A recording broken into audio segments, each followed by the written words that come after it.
Our leading economic indicator for the 9-state region, stretching from North Dakota, Minnesota to the north to Oklahoma and Arkansas in the south, that leading economic indicator keeps being pushed upward, and we're seeing some pretty good growth for 2011. Of course, the situation in Egypt as it unfolds could have some impacts because, of course, that really puts a lot of businesses, leaders, decision makers on the sidelines, and that's not good. But right now, as I sit here today and as I look back on our survey for the month of January, it was a good report, and the overall index is up, pointing to the first half of 2011. It's going to be a good first half of the year for all the states in the region, the 9 states that we survey, at least according to supply managers, and I'd have to say I certainly agree with them that it's looking good. We're looking at record low interest rates and a cheap dollar. They're kind of helping boost us. Oh, absolutely, Cindy. We've got a Federal Reserve that is just, well, they call him Helicopter Ben. That's the head of the Federal Reserve, Ben Bernanke. Helicopter Ben, because he is spraying as if he's flying over in a helicopter, spraying money across the U.S. Of course, that's showing up in low interest rates, a cheap dollar, which pushes up agricultural income, pushes up energy income, and that's what we're seeing. Look at Oklahoma, one of our survey states. Look at North Dakota, where energy and farm income are pretty important. North Dakota gets a double shot there. Very good.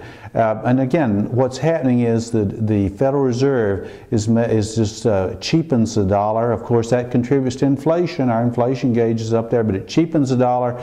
It makes U.S. goods, particularly agricultural and manufactured goods, more competitive abroad, and that's what we're seeing. Farm income, agricultural income, anything connected to energy is looking very good. And of course, again, that's good for Nebraska, good for North Dakota, South Dakota, Oklahoma particularly. So I don't see that changing anytime soon. The Fed has indicated they'll continue to push money out there, meaning dollars out there, and reducing interest rates, reducing the value of the dollar.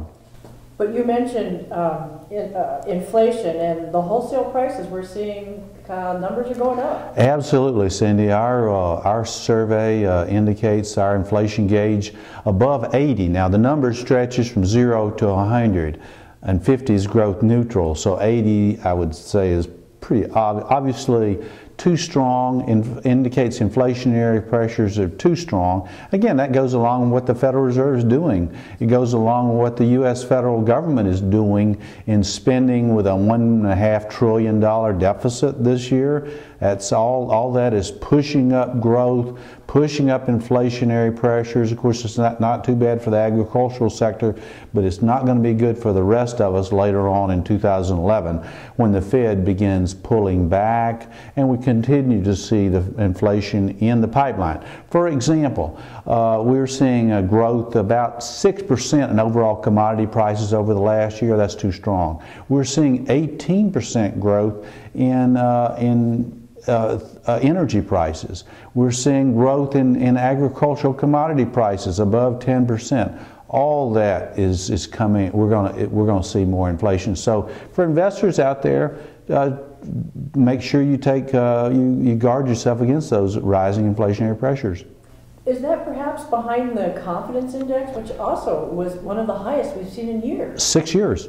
It's the highest confidence index that we've tracked in 6 years. So we asked the supply managers to look out 6 months, and what do you see? And boy, that number, they see an economy that's very strong. And our survey was conducted primarily before the situation in Egypt, but some of the survey we conducted it Friday as well for those who didn't respond earlier. So it does include some of the negativism coming out of what we're seeing in Egypt. But you put it all together, they see the economy now as good, they see the economy later on as even better. And that's showing up in the inventories index? Inventories, as a result of the increased confidence, we're increasing inventories. Of course, that's good for GDP growth, good for economic growth as they build their inventories. Of course, that spills over into the companies they buy from.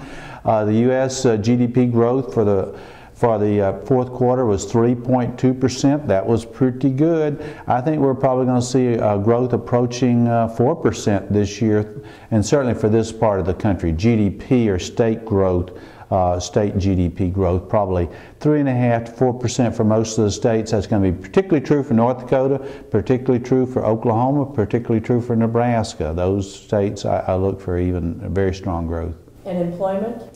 Employment, good. It was still not stellar. I mean, we're seeing companies that just aren't hiring a lot. It's just they're finding out that they can get more and more output out of the same number of workers or even fewer workers. So the unemployment rate remains unacceptably high. Job growth is just not there. We are seeing some job growth now. It's just not quite as strong.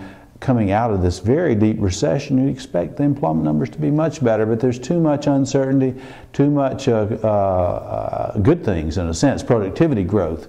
A good thing we're not seeing that in my industry. Or we'd have fewer and fewer economists. Actually, we're seeing the opposite. We're seeing more and more economists, more and more jobs for those of us who are the overhead. Not good, of course, but hey, I'm not going to complain. What else about the survey to kind of sum it up? Or Cindy, a lot of this is exports. We're seeing our export numbers looking very good. And of course, in this part of the country, a lot of agricultural exports, a lot of manufacturing exports, and that's very good. Nebraska and Kansas being the two states that depend the most heavily on exports. Kansas a little bit weaker than Nebraska. Kansas has had some issues with aircraft manufacturing, transportation, equipment manufacturing. We're still seeing those numbers not look as good. Nebraska's pushing forward, and that's good. A lot to do with exports. So let's keep. And that's maybe we'll nominate Ben Bernanke for Secretary of Agriculture. I mean, he has really done we'll remove Vilsack. I like Mr. Vilsack, but Bernanke's done more for agriculture than Vilsack or President Obama has done either, by cheapening the dollar, making agricultural goods competitive abroad.